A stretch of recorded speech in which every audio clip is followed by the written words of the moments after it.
इसका मतलब समझती हो?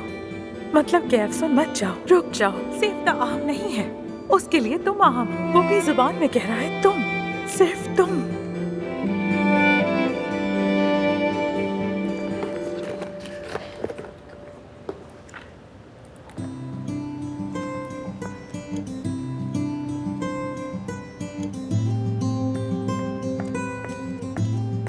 डॉक्टर, अगर कोई काम हो तो जाने से पहले कर दूं आपका?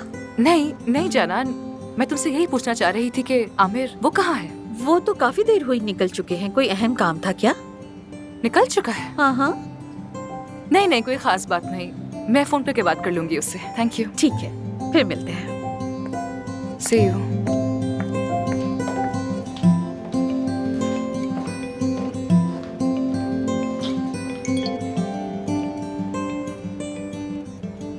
एफसून, आई एम रियली सॉरी, आज का डिनर कैंसिल करना पड़ेगा। डिटेल बाद में बताऊंगा।